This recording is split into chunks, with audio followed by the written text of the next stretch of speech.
Hey guys, how are you all? I hope you are fit, fine, and healthy and preparing well for your upcoming examinations. This is Sif Sigarwar, and today we will discuss vocabulary with interesting tricks. Part 10. We had discussed 9 more parts in previous videos. Today we will discuss vocabulary by root words. Today's root word is crazy. क्या है आज का root word? Cracy. आज हम जानेंगे cracy. Cracy का मतलब होता है गवर्नमेंट या रूल, किसी चीज का गवर्नमेंट या रूल. अब क्रेसी रूट वर्ड जिनमें क्रेसी आता है उन शब्द को जानेंगे आज. तो आज का पहला वर्ड आता है एरागेटो क्रेसी. एरागेटो क्रेसी. यहाँ रूट वर्ड दो हैं. एक तो रूट वर्ड हमारा क्रेसी है और दूसरा रूट वर्ड यहाँ पे क्या काम कर रहा है? एरागेटोस. एरागेटोस का मतलब क्या होता है? वर्कर्स. एरागेटोस का मतलब क्या होता है? वर्कर्स. इसका मीनिंग देखें तो मीनिंग होता है रूल ऑफ वर्कर्स.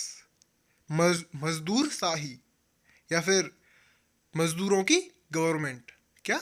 मजदूरों की गवर्नमेंट या रूल ऑफ वर्कर्स, मजदूरों का रूल, कुछ भी कह सकते हैं आप. तो आगे चलते हैं दूसरे वर्ड की तरफ. दूसरा वर्ड है क्लेप्टोक्रेसी. क्लेप्टोक्रेसी. यहाँ एक रूट वर्ड क्या काम कर रहा है? क्लेप्टो. क्लेप्टो क्या है यहाँ? थीफ. क्लेप्टो का मतलब क्या होता है? थीफ. और सॉरी, इसका मीनिंग क्या है? Government of thieves. Kleptocracy. Cracy का मतलब होता है गवर्नमेंट या रूल. तो गवर्नमेंट ऑफ थीप्स, चोरों की सरकार.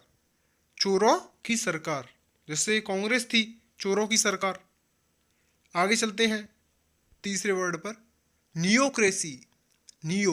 नियो यहाँ रूट वर्ड क्या है? नियो. नियो का मतलब है न्यू या फिर इनएक्सपीरियंस्ड, नए लोगों का या फिर इनएक्सपीरियंस्ड लोगों का सरकार.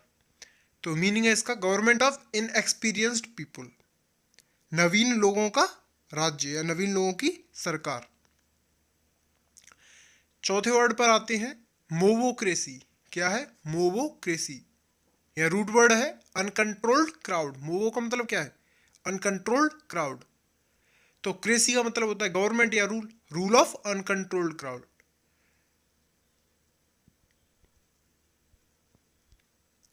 हम कह सकते हैं हिंदी में जनसंकुल तंत्र. जनसंकुल तंत्र या फिर कह सकते हैं भीड़ की गवर्नमेंट, मतलब भीड़ का रूल. क्या कह सकते हैं? भीड़ का रूल. तो जो भीड़ चाहे वो करा सकती है. जब हम धरना प्रदर्शन करते हैं हमारे यहाँ लोग, तो वो किस लिए करते हैं? कि गवर्नमेंट के आगे अपनी मांगे रखने के लिए, गवर्नमेंट से अपनी मांगे पूरी कराने के लिए, तभी तो करते हैं धरना प्रदर्शन. तो यहाँ पे आता है मोवोक्रेसी. धरना प्रदर्शन में क्या आता है? मोवोक्रेसी.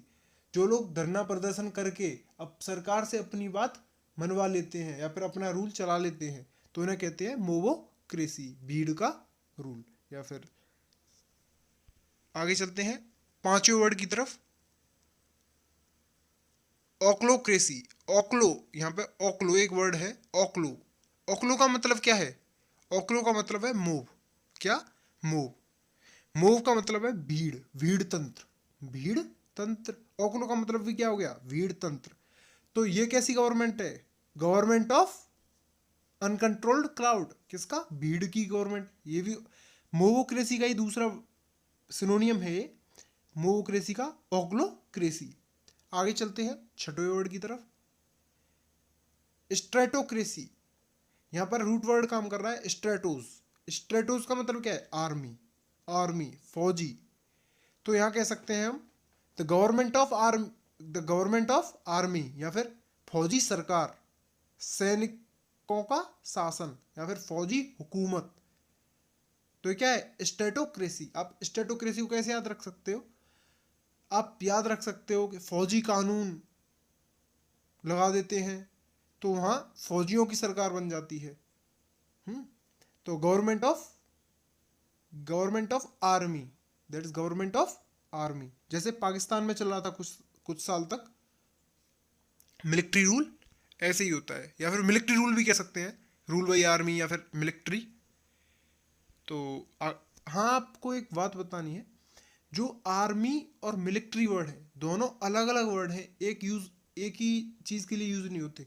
आर्मी वर्ड यूज़ होता है केवल जो लैंड पे वर्क वर्क करती है आर्मी। आर्मी का मतलब है खाली सैनिकों का मतलब है। एयरफोर्स और नेवी का इससे कोई रिलेशन नहीं है आर्मी से। आर्मी, एयरफोर्स और नेवी तीनों अलग अलग हैं। लेकिन जब मैं कहता हूँ मिलिट्री, तो मिलिट्री का मतलब होता है उसमें आर्मी भी आती है, एयरफोर्स भी आती है और नेवी भी आती है। तो आपको ये बात याद रखनी है, कभी आपसे पूछी जाए तो एग्जाम्स में। तो आगे चलते हैं। सॉरी सॉरी सातवें वर्ड की तरफ। जेरेंटोक्रेसी। जेरेंटोक्रेसी क्या होता है? यहाँ रूट वर्ड क्या है? रूट वर्ड है जेरेंटो और क्रेसी। जेरेंटो उसका मतलब होता है old peoples, old people, the government of old peoples, the government of old people. वृद्ध तंत्र या फिर बूढ़े लोगों की सरकार। बूढ़े लोगों की सरकार, अगर आप ऐसी कोई सरकार एज्यूम कीजिए जिसमें बूढ़े लोग ही हों, वहाँ जवान मतलब कम उम्र दराज व्यक्ति ना हो, वहाँ अधिक उम्र दराज व्यक्ति हो, तो उस गवर्नमेंट को क्या कहेंगे? जेरेंटोक्रेसी, बूढ़े लोगों का शासन या फिर बूढ़े लोगों की सरकार। जेरेंटोस का मतलब होता है ओल्ड पीपल। आठवें वर्ड पर आते हैं। आठवां वर्ड है हमारा डायपोलोक्रेसी। डायपोलिक का मतलब है related to devils, related to devils. Devils का मतलब क्या होता है? डेवल्स का मतलब बुरे लोग, बुरे लोग। जहाँ तक, और इसे कह सकते हैं हम डेव सॉरी डायवोलिक्रेसी, डायवेलोक्रेसी को कह सकते हैं the government of dwells, the government of dwells, बुरे लोगों की सरकार, या फिर द रूल ऑफ भ्रष्ट या रूल ऑफ ब्रोस्ट, मतलब बुरे लोगों का शासन, या फिर कह सकते हैं राक्षसों का शासन। आगे आते हैं नौवें वर्ड की तरफ। थियोक्रेसी। थियोस का मतलब क्या है? गॉड। यहाँ पे गॉड भी कह सकते हैं द गवर्नमेंट बाई प्राइस्ट्स और बाई रिलीजियस लॉ। भगवान की सरकार कह सकते हैं आप, पादरी और धार्मिक कानून की सरकार कह सकते हैं। यहाँ पर अच्छाई की सरकार कह सकते हैं इसे, ओवरऑल अच्छाई की सरकार, भगवान की सरकार। आगे आते हैं 10वें वर्ड की तरफ। 10वां और आखिरी वर्ड है हमारा सैपोक्रेसी। सैपोक्रेसी का मतलब क्या होता है? सैपोक्रेसी, यहाँ पे दो वर्ड है, सैपो और क्रेसी। सैप सैप का मतलब क्या होता है? टू वोट या फिर पॉलिटिकल पावर या फिर बैलॉट। तो यहाँ क्या है? यहाँ इलेक्शन होते हैं, उसके बाद जो गवर्नमेंट बनती है उन्हें कहते हैं सैपोक्रेसी। तो government resulting from election by ballot, मतदान से बनी हुई सरकार। क्या है? मतदान से बनी हुई सरकार को क्या कहते हैं? सेपोक्रेसी। तो यहाँ पे क्या है? रूट वर्ड आप इस सॉरी सेपो का मतलब होता है टू वोट, पॉलिटिकल पावर या बैलोट। तो बैलोट का मतलब क्या है? मतदान करके जो सरकार बनती है उसे कहते हैं क्या? सेपोक्रेसी। तो ये आज के थे 10 वर्ड। उम्मीद करता हूँ आपको बहुत कुछ जानने को मिला होगा। सब्सक्राइब कीजिए MIQ एजुकेशन को ऐसे ही और वीडियोस देखने के लिए। Thanks and have a nice day.